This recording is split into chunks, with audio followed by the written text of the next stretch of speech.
O tarifaço de Donald Trump também seguiu repercutindo no nosso país, naturalmente, nesta quinta-feira.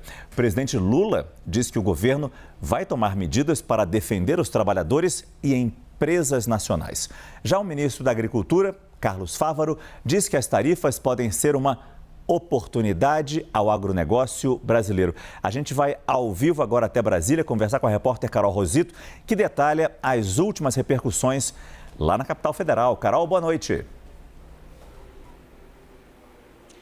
Oi, Márcio, boa noite para você, boa noite a todos, né? Sem dúvida, a repercussão seguiu aqui durante a quinta-feira em Brasília e no Brasil, de uma maneira geral. O ministro Carlos Fávaro, né, tentando trazer esse olhar mais otimista sobre o anúncio de Donald Trump.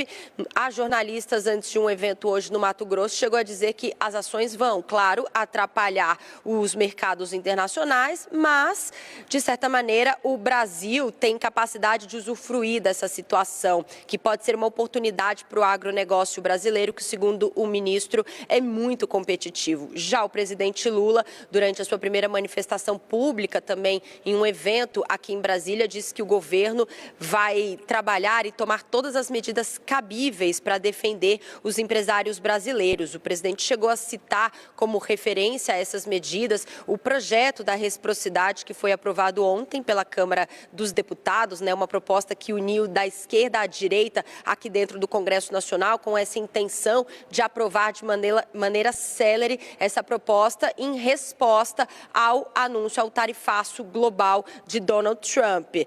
Logo após o anúncio também ontem saiu uma nota conjunta do governo assinada pelo Ministério das Relações Exteriores e também pelo Ministério de Indústria e Comércio, dizendo que essa medida viola os compromissos que foram assumidos pelos Estados Unidos na Organização Mundial do Comércio, e disse, claro, que o governo vai trabalhar para tentar reverter essa decisão. Apesar até da avaliação de muitos especialistas, dizendo que a taxação imposta ao Brasil foi mais branda do que se esperava pelo mercado, a nota diz ainda que a tarifa de 10% vai impactar todas as exportações do Brasil para os Estados Unidos, já que o país é o segundo maior parceiro comercial do Brasil. A gente separou um trecho da fala do presidente Lula durante o evento aqui em Brasília, quando ele fala, né, sobre essa intenção do governo em trabalhar para tentar reverter e proteger os empresários e os empregos no Brasil. Vamos ouvir.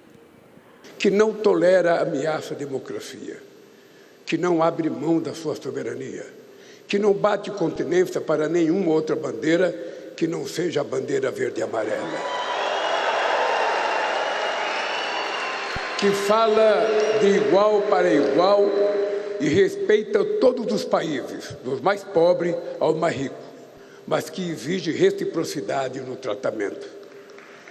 Defendemos o multilateralismo e o livre comércio e responderemos a qualquer tentativa de impor um protecionismo que não cabe mais hoje no mundo. Diante da decisão dos Estados Unidos de impor uma sobretaxa aos produtos brasileiros, tomaremos todas as medidas cabíveis para defender as nossas empresas e os nossos trabalhadores brasileiros. Tendo como referência a Lei da Reciprocidade Econômica, aprovada ontem pelo Congresso Nacional, e a diretiva da Organização Mundial do Comércio. Thaís Herédia de volta aqui no nosso estúdio. Thaís, a gente foi brindado com a menor taxa de tarifa, com a menor alíquota, digamos assim, de tarifa, 10%, mas te pergunto se mesmo assim a gente pode ter prejuízos no comércio internacional, na concorrência, na rivalidade com outros países.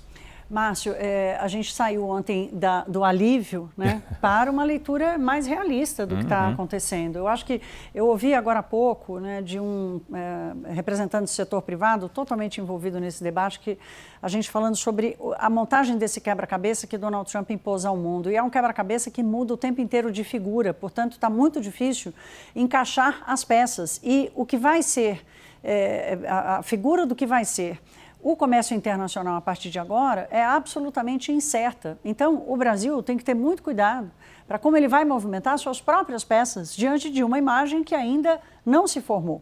Mas já é possível ter alguma compreensão, né, do que pode acontecer. E é isso que a gente vai dividir aqui, uma ideia, assim, olhando primeiro para o que vai acontecer com as commodities. Eu conversei com exportadores, com representantes de entidades, com empresários e tentei fazer essa diferença, porque nós exportamos para os Estados Unidos commodities e também manufaturados, que, aliás, é o que responde boa parte da nossa pauta com eles, né? A indústria de manufaturados no Brasil. Então, o que vai acontecer com as commodities? O primeiro movimento é de queda de preços, que foi o que aconteceu hoje.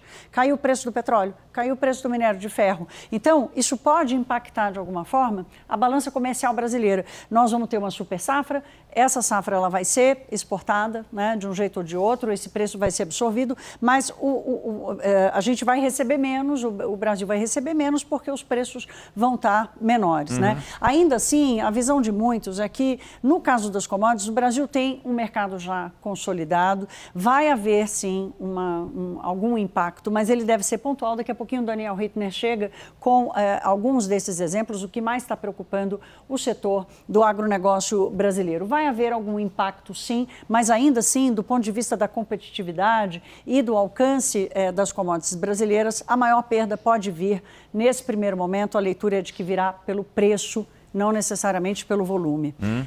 No caso dos manufaturados, aí aqui a coisa é mais complicada, Márcio. Primeiro, porque vai haver uma maior concorrência. Se vai diminuir a entrada de manufaturados nos Estados Unidos, vai diminuir para o mundo inteiro. E aí, quando o Brasil fizer um embate na conquista de outros mercados de manufaturados, com países do Sudeste Asiático, por exemplo, da própria China, México, todo mundo vai estar competindo. Então, vai ser uma briga entre a competitividade e a rentabilidade. Ou seja, quem conseguir baixar preço, e se for competitivo, e o Brasil não tem essa margem. No Brasil, essa margem não existe. Né? Ela é muito pequena, porque o custo Brasil aqui pesa demais. Então, fazer essa nova fórmula, um novo equilíbrio entre competitividade e rentabilidade, para o Brasil vai ficar mais difícil. E a reorientação do fluxo de comércio. Como é que os países vão se colocar? Quer dizer, está todo mundo buscando uma solução que nem o Brasil. Como e para quem e de que forma, com que preço que as coisas vão ser negociadas lá fora. Eu conversei agora há pouco com José Augusto Castro, é presidente da Associação dos Exportadores Brasileiros, com muita experiência, o famoso cabeça branca, né, que tem uma leitura bastante equilibrada da história e dos contextos. Primeiro, ele me disse que eles vão fazer uma revisão importante do resultado da balança comercial brasileira, em função da queda dos preços. Né? A balança comercial brasileira deve ser menor do que o previsto no começo do ano, algo acima ou perto de 90 bilhões de dólares, deve cair para a casa dos 60 bilhões. Então, essa é uma primeira leitura. E a segunda coisa que ele me disse que eu achei muito interessante, que ele disse assim, Donald Trump pode controlar as tarifas, mas ele não controla os preços. Portanto, a guerra vai estar nos preços dessa conquista do espaço. E, portanto, a necessidade, o que a gente já falou aqui, Márcio, da grande preocupação dos empresários para que o governo brasileiro tenha paciência, tenha cautela e tome decisões estratégicas, né? Sem pressa, para não causar mais danos. Não é à toa que a palavra é guerra, guerra comercial. E tem gente que ganha e tem gente que perde e pode perder muito.